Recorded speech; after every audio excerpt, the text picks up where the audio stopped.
So as some of you might know, or you might not know, I produced 2 full-length records for a band called Somos. I also did a couple of various singles as well. This is a band that is like totally up my alley. You could call it emo, indie, whatever. It's melodic, it's smart, it's catchy, but it's intelligent. It's just like all the things I like wrapped into one. So it was always an absolute pleasure for me to produce these records. And we'll talk a little bit about a somewhat tragic thing, but how it kind of turned into a pretty amazing experience at the end of the day.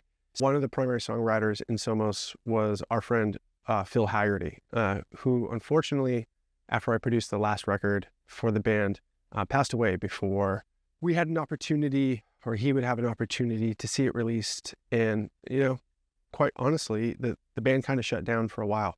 Anyway, it was a terrible tragedy. I have photos of Phil here in the studio. And it just, everything obviously ended like very abruptly. Fast forward many, many years. I was out to dinner with my wife and my kiddo, and I got a text from Mike, the singer of Somos, just saying, hey man, like, I think we might be doing some reunion shows, and we'd love for you to play guitar, to play Phil's parts. So, it's like the biggest honor ever. I love the band so much, I would have done it no matter what, you know what I mean? But like, obviously, you add sort of this thing on top of it as well, and it's just like game over. It's like, yes, just like a hard, like, whatever I need to do, like whatever it takes, like I'm totally in. Obviously we had to rehearse. I had to learn 10 songs. I had to learn all of Phil's parts and stuff. It's funny, like, I don't know any other guitar players out there. If you're like me, like I'm usually the primary songwriter in like, all my bands, which is like great because it means that like whatever comes out of my head comes out of my fingers, and like that's what it is. And like the other people that play guitar in my bands kind of have to work around like my muscle memory a little bit, but they still even get to, write their own parts. In this case, where you're coming in kind of as, just like someone who's there very literally to play somebody else's parts as accurately as possible. There's all kinds of things that like you're not, you know what I mean? You're like not used to. Just weird muscle memory patterns and like just certain like micro techniques that aren't too far away from what I normally do, but totally aren't exactly what I would do. And so therefore, it just took muscle memory. Yeah, Justin, the guitar player of Somos, was like really, really patient with me. Thank you.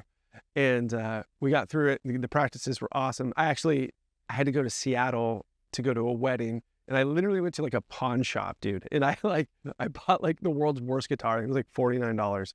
I just sat in the guest room, just like working on all these little techniques, because like I couldn't possibly fathom playing these shows and then having like, like having anything go wrong. Like it would crush me. So I was out in Seattle just like rehearsing. We had a couple more rehearsals once I got back to Boston, and we started the shows. And the shows were Boston, New York, Philly, and DC. It was an amazing weekend, a quick run. And yeah, it was wild, dude. It's like loading up the van as always.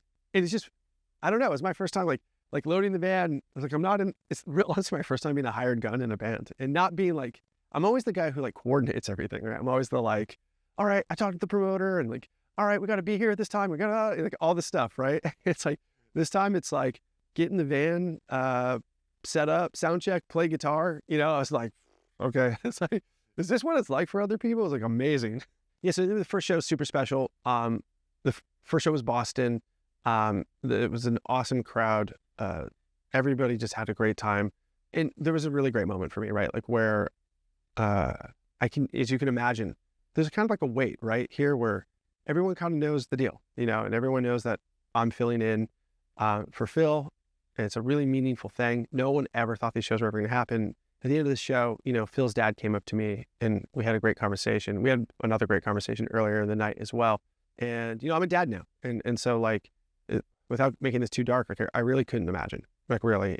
And so, yeah, high honor to say the least, and some really great conversations. I really walked away from that show. I like sent some voice memos to friends and stuff, and I was like, wow, like that was like legitimately special. Also, like my wife and my kid came, and a bunch of my friends came, and it was a really joyous, awesome evening. Yeah, so then we blasted down to New York and Philly and DC, and like a really cool thing about all of this is that, after sound check, it's a beautiful time of year, and so I was just walking around New York. I found incredible pizza, that someone recommended to me.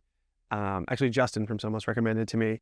And then we went down to Philly and we found the craziest thing. We found these like, they're rolls. They look like cinnamon rolls, but they're not. They're full of cheesesteak, and you dip them in Cheese Whiz sauce. It's like the most Philadelphia thing ever. And actually, at the New York show, my guitar broke. Like, I have a white Telecaster, and like something happened with the pickup. I was like nursing it through the set, still having a great time, but I was like, uh-oh, you know. And Justin was great. Figured out like a place to go. We found this like amazing like guitar repair shop. I told the guy the situation. He's like, I got you. He worked on all of our guitars, handled my pickups, handled my wiring, everything. Had like literally the sickest show in Philly. The attendance was super strong.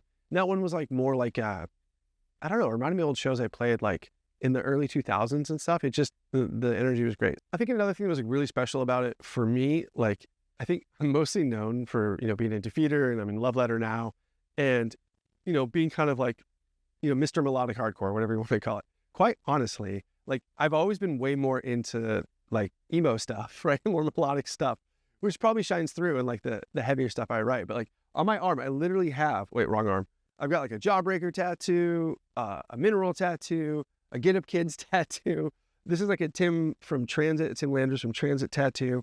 So, you know, like my what I listen to, my bread and butter has always been like on the more melodic end of things. And yeah, but like, you know, when I did emo bands when I was younger, like no one really cared, you know, so it was like fun to play some shows where I was like, oh, cool, like real venues, real lights. This is actually really nice. And no one's screaming for once. Anyway, that's it. It was a complete honor to fill in for Phil and help make these shows happen. It was a complete blast hanging out with the dudes in the van, driving around. And yeah, I guess that's it. So I told the dudes, I asked them, I was like, hey, I'm kind of like grabbing a lot of random video here. Do you care if I just like throw a little video together? They seem cool with it. So this is that. All right.